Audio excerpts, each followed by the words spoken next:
Let me tell you a couple of 3 things. Like and comment on this video. Hit that subscribe button so you get more content like this. And hit that notification bell so you never miss anything. YouTube has no respect for this thing. Make it happen.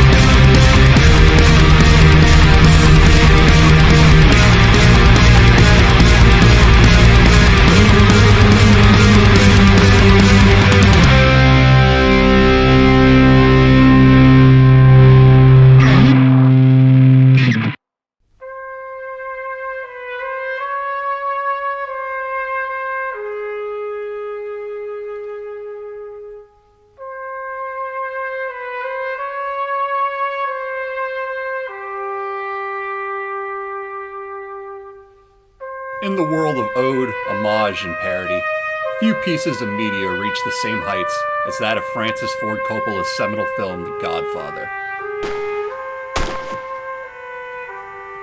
Leave the gun. Take the cream soda. Released in 1972 and based off of Mario Puzo's best-selling novel of the same name, this movie has spent the better part of 50 years leaving its mark in film, television, music, and other media. For a guy like me, Godfather was the Italian Star Wars. The Godfather is comfort food for Godfather fanatics. What would we do without this movie? It's a religion. It's like a drug. It takes away your free will. And you're going to watch it whether you've planned on it or not. Much like Star Wars, references to The Godfather have become so ubiquitous that even if you've never actually seen the film, chances are you have at least heard of it or know about one or more of its major themes based solely through pop culture callbacks. And believe it or not, George R.R. Martin's A Song of Ice and Fire is no exception. As has been noted numerous times on this channel as well as others, George wears his influences on his sleeve. His film and music have also left their mark on George's world building, with references to bands like the Grateful Dead and movies like Ridley Scott's Alien being among the most notable. And the same holds true with Coppola's film, chiefly through one of its most famous symbolic tropes, the dangerous oranges. The blood oranges are well past ripe, the prince observed in a weary voice when the captain rolled him onto the terrace. After that, he did not speak again for hours. It was true about the oranges. A few had fallen to burst open on the pale pink marble. The sharp, sweet smell of them filled Rota's nostrils each time he took a breath. No doubt the prince could smell them too, as he sat beneath the trees in the rolling chair Maester Caelid had made for him, with its goose-down cushions and rumbling wheels of ebony and iron. For a long while, the only sounds were the children splashing in the pools and fountains, and once a soft plop as another orange dropped onto the terrace to burst. In the case of Doran Martell, the oranges serve as a metaphor for his character. Doran's legs, knees, and joints are swollen and painful, a result of debilitating gout that has plagued him for years and left him immobile. It has been years since Doran has left his seat at the Water Gardens and made a procession to see his vassals, something his nieces, the Sand Snakes, are wont to remind him of. And perception is that he has no understanding of his own people, after all this time of sedentary living. It serves as a bit of irony, as walking, swimming, and regular exercise would actually do Doran Martell a world of good. Aerobic exercises all work the body's cardiovascular system, and they prove most helpful for managing uric acid levels and body weight. Swimming and water aerobics, both of which take advantage of buoyancy, also help decrease stress on painful joints. If Doran Martell would get up, even just to join the children in the Water Gardens for a nice swim, some relief could be gained. Instead, he has allowed his gout to fester to the point that movement of any kind is excruciating. His chances of recovery are slim, having waited too long to get up and move, leaving him ripe, like the oranges now bursting on the ground around him. The oranges also serve as a symbolic representation of Doran Martell's plans. Although seen as a shrewd and calculating man, A genius in his own playing of the Game of Thrones, his plans seem to always falter. Not that they are bad plans, or inferior to other scheming power players such as Varys or Littlefinger, but because he simply waits too long to enact them. He plays his cards too close to his chest, is slow to bring others in on his schemes, and is unable to pivot should a piece in his plan falter. While Littlefinger works well within chaos, and Varys seems quick to adapt, Doran's slow responses leave him starting over when things don't work out to absolute precision. His estranged wife's refusal to allow their daughter Arianne to foster with the Archon of Tyrosh, and the death of Viserys Targaryen out on the Dothraki Sea, both serve as huge blows to him, which we will look at with more detail later in the video. For now, I can say this with confidence. Doran Martell's plans will fail. Doran Martell's plans will always fail. They have died on the vine, much like the oranges. A third meaning behind the oranges, however, lay in the aforementioned dangerous oranges trope established by the Godfather films. That where oranges serve as a portent and harbinger of death, a foreshadowing for tragedy and misfortunes to come. Throughout the Godfather trilogy, oranges became a symbolic harbinger of tragedy, foreshadowing the death, attempted killing of, or fall in some way of one or more characters. Originally, the oranges served as a convenient background prop, providing a vibrant color to what was otherwise a very muted and gloomy film. As noted by writer Harlan Labo in his book Godfather Legacy, which details the making of the film, oranges were simply another carefully chosen complement to otherwise somberly dressed sets. We knew this film wasn't going to be about bright colors, and oranges make a nice contrast, said Tuvolaris. I don't remember anybody saying, hey, I like oranges as a symbolic message. However, after the movie was released, the film's producers noticed just how many times the oranges came up, as well as the buzz surrounding them being discussed by moviegoers in a time long before internet message boards would exist. As noted by writer and director Francis Ford Coppola in the DVD commentaries, it started out as an accident, but once we realized we had used oranges so frequently in the first movie, we used them purposefully in the others. The final film in the trilogy, The Godfather Part 3, or The Godfather Coda, The Death of Michael Corleone, oranges are used as a portent for tragedy no less than 9 times. Will somebody say the real tragedy is the film itself? Hey, why don't you go fix a fucking dick or whatever the fuck it is you do? Alright, I'm sorry!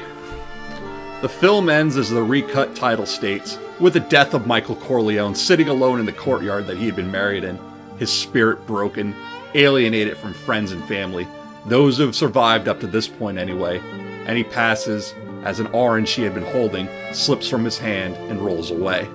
Just as The Godfather has permeated throughout pop culture, so too have the dangerous oranges, with odes and homages to them being played in major shows like Breaking Bad and The Sopranos. In the first season of The Sopranos, Tony Soprano is seen buying a bottle of orange juice just before an attempt on his life is made. And in the final season, an orange cat appears in the back room of Satrial's pork store, where it spends its time staring at a photo of past crew member Christopher Moltisanti, whom Tony had suffocated earlier in the season. In both cases, the orange juice and orange cat serve as foreshadowing for Tony's death, both a near experience as in the failed assassination, and his actual death in the final episode when the screen cuts to black.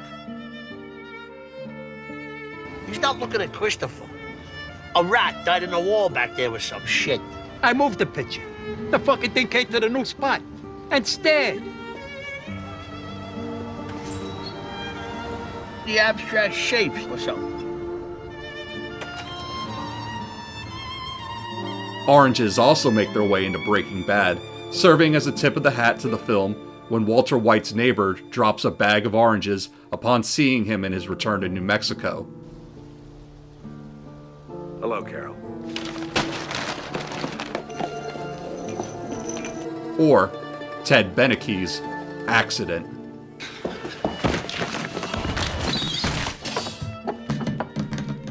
Oranges as portent for death and tragedy begin early in A Song of Ice and Fire, with 2 instances involving Sansa Stark. She shrieked as Arya flung the oranges across the table. It caught her in the middle of the forehead with a wet squish and plopped down into her lap. When she saw what the fruit in her lap had done to her beautiful ivory silk dress, she shrieked again. The blood orange falling into Sansa's lap and staining her white ivory dress foreshadows the period blood staining her bedsheets, an event that, if known, will lock her into marriage with Joffrey. But before falling into her lap, it is important to note that the orange first hits her in the head. The stained dress in this scene resurfaces again with Sansa, having dyed it black to cover the stain, and worn by her when she begs King Joffrey for mercy for her father. She smoothed down the cloth of her skirt nervously. She was dressed in mourning, as a sign of respect for the dead king, but she had taken special care to make herself beautiful. Her gown was the ivory silk that the queen had given her, the one Arya had ruined, but she'd had them dye it black, and you couldn't see the stain at all.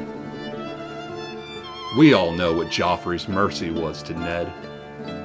A second instance with Sansa happens later, after she escapes King's Landing, and is given an education of sorts by Peter Baelish. Lord Peter cut the blood orange in 2 with his dagger, and offered half to Sansa. The lads are far too treacherous to be part of any such scheme, and Osmond has become especially unreliable since he joined the Kingsguard. That white cloak does things to a man, I find, even a man like him. He tilted his chin back and squeezed the blood orange, so the juice ran down into his mouth. I loved the juice, but I loathed the sticky fingers, he complained, wiping his hands. Clean hands, Sansa. Whatever you do, make certain your hands are clean. Sansa spooned up some juice from her own orange. Here, the blood oranges and the juice from them illustrate blood on Littlefinger's hands, and how it is important not to get caught like that. The deaths of Jon Arryn, Joffrey Baratheon, Lysa Arryn, and countless others all serve as blood on his hands, and may reference his own downfall, should knowledge of what he has done ever surface. The blood orange and Littlefinger offering half to Sansa also serve as a stand-in to the story of Hades and Persephone, where the eating of pomegranate seeds binds the two together.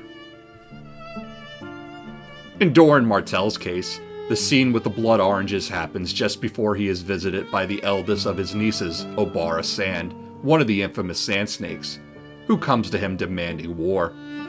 As Doran makes his way from the Water Gardens back to Sunspear, he is visited by 2 more of his nieces, Lady Nym and Tyene, both of whom, while not demanding the same scale of bloodshed that Obara calls for, do still try and stir their uncle towards some kind of violent response and retribution. Already, even before making it home, the oranges have foreshadowed bloody business to come. When Doran Martell reaches Sunspear, onlookers who view his litter and entourage begin to pelt it with lemons, pomegranates, and, you guessed it, oranges, all while shouting, "War! War! To the spears! Vengeance for the Viper!" While no mention of oranges is made during Oberyn Martell's fight with Gregor Clegane, his death in the TV show is marked by a very violent end, wherein his head does look much like a blood orange that has burst on the ground. The last instance of blood oranges being mentioned in the Song of Ice and Fire main series is during the lone Arya Hotah chapter in A Dance with Dragons. There, Doran Martell presides over a feast honoring the arrival of Sir Balon Swan of the Kingsguard, who has brought with him the skull of Gregor Clegane. After that came a savory snake stew. Chunks of 7 different sorts of snakes, slow simmered with dragon peppers and blood oranges, and a dash of venom to give it a good bite. The stew was fiery hot, Hotah knew, though he tasted none of it. The symbolism in George's use of food porn here is nearly palpable. It says with pulp. You like it with pulp. Not this much. 7 snakes in the stew? There are 8 sand snakes total. Slow simmered with dragon peppers, the dangerous oranges, and venom. It practically screams the death of most, if not all, of the sand snakes, and the death of Arya Hota, who can taste none of it, despite how hot and flavorful it is. It is also during this chapter that Arya serves as a silent watcher when Doran brings the sand snakes, Obara, Nymeria, and Tyene to his solar, and finally reveals his plans to family members. He is backed up in this endeavor by his daughter Princess Arianne, herself having been brought into the fold after Doran's revelations to her of his last plan's failure. A plan that died on the Dothraki Sea with one Viserys Targaryen. Princess Arianne serves as a thorn in Doran's side during her initial introductions. Doran's refusal to bring her in close with his secrets have created animosity. She views him as favoring her younger brother Quentyn, that he seeks to set her aside as heir, and is emboldened by these feelings to set into motion her own course of action. While her plans to crown Princess Myrcella Baratheon fail, the fallout and aftermath of the event do serve to finally light a fire under Doran Martell's gouty ass, and finally get him moving. He reveals that Quentyn has his own mission to seek out Daenerys Targaryen and her dragons, a mission that goes swimmingly for him, I might add. But before such a plan was enacted, so too had been one for Arianne. She was lost, confounded, promised. I was promised. Who is it? Who have I been betrothed to all these years? It makes no matter. He is dead. That left her more baffled than ever. The old ones are so frail. Was it a broken hip? A chill? The gout? It was a pot of molten gold. We princes make our careful plans, and the gods smash them all awry. Prince Doran made a weary gesture with a chafed red hand. Dawn will be yours. You have my word on that, if my word still has any meaning for you. Your brother Quentyn has a harder road to walk. What road? Arianne regarded him suspiciously. What are you holding back? 7 saved me, but I am sick of secrets. Tell me the rest, father. Or else name Quentyn your heir, and send for Hota and his axe, and let me die beside my cousins. Do you truly believe I would harm my brother's children? Her father grimaced. Obara, Nym, and Tyene lack for nothing but their freedom, and Ilaria and her daughters are happily ensconced at the water gardens. Doria stalks about, knocking oranges off the trees with her morning star, and Elia and Obella have become the terror of the pools. He sighed. It has not been so long since you were playing in those pools. You used to ride the shoulders of an older girl, a tall girl with wispy yellow hair. Jane Fowler, or her sister Jenelyn. It had been years since Arianne had thought of that. Oh, and Phryne, her father was a smith. Her hair was brown. Garen was my favorite, though. When I rode Garen, no one could defeat us. Not even Nym and that green-haired Tyroshi girl. That green-haired girl was the Arkan's daughter. I was to have sent you to Tyrosh in her place. You would have served the Arkan as a cupbearer, and met with your betrothed in secret. But your mother threatened to harm herself if I stole another of her children. And I could not do that to her. His tale grows ever stranger. Is that where Quentyn's gone? To Tyrosh? To court the Arkan's green-haired daughter? Her father plucked up a Savas piece. I must know how you learned that Quentyn was abroad. Your brother went with Cletus Ironwood, Maester Kedry, and 3 of Lord Ironwood's best young knights on a long and perilous voyage with an uncertain welcome at its end. He is gone to bring us back our heart's desire. She narrowed her eyes. What is our heart's desire? Vengeance. His voice was soft, as if he were afraid that someone might be listening. Justice. Prince Doran pressed the onyx dragon into her palm with his swollen, gouty fingers and whispered, Fire and blood. Doran's plans get off to a rocky start, to say the least. Quentin Martell's story comes to a fiery end in Marine, despite what some might say. He's dead, Jeff. And the stage is set for many more Martells to die in the winds of winter. Obara Sand and Ario Hota are dispatched to flush out Darkstar. Lady Nim is on her way to the snake pit that is King's Landing to represent Doran at court. Tyene is to ingratiate herself with the High Sparrow. Sorella Sand is supposedly off at Old Town playing her game. And Elias Sand is accompanying Arianne to the Stormlands to meet with her supposed cousin Aegon Targaryen. 8 sand snakes there are, 5 now out in the field, as well as Doran's own children. 1 dead by dragonfire, and the other on her way to meet with this new dragon that has surfaced. 7 snakes in the stew, and 7 young Martell family members sent out into the world to play the game on Doran's behalf. Perhaps Quentin has just been the first to be thrown into the pot, with his older sister and cousins to join him. What then lies in store for Doran and the rest of the Martell family, should his daughter and the Sand Snakes falter? Well, that too, potentially, can be answered by the Godfather films. Doran's introduction, watching the children play while the oranges fall, seems very reminiscent of Vito Corleone's final scene, where he is playing with his grandson Anthony in the garden, chasing him around making monster sounds after placing a slice of orange in his mouth. During this time of fun, Vito suffers a fatal heart attack. Though he dies, for Vito it is a good death, one that came after spending time with family. In Vito's own words, "Because a man who doesn't spend time with his family can never be a real man." Vito's end stands in total contrast to that of his son Michael, who dies alone, without family or friends, and estranged from his own son Anthony, the child Vito doted on. Doran Martell himself laments that he has not been much of a father, noting that Quentin has spent more time fostering with House Ironwood than at his own home. Michael's end mirrors that of Doran's introduction, had he been alone, and given the circumstances, that may very well be the case.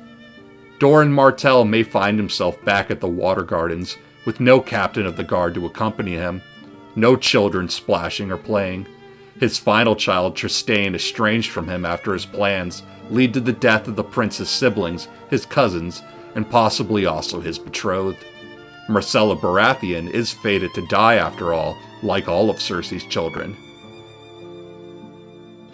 And just like Michael's end, all that Doran may have and to hold in his final scenes would be those blood oranges, still falling and bursting on the ground around him, smashed and bleeding, bowed, bent, and broken. Though this is speculation, I can say with certainty, whatever George R.R. Martin has planned for Doran Martell is going to be a lot better than what the show gave him. Never had the makings of a varsity Zavos player, that Doran Martell. You motherfuckers, you motherfuckers. You know, I don't fucking deserve this. I'm gonna make you an offer you can't refuse. You hit that like and subscribe button, leave a comment below, and maybe hit that notification bell so you never miss anything. And I'll keep bringing you content like this. Until then, you keep supporting that local library of yours. After that came a savory snake stew. Chunks of 7 different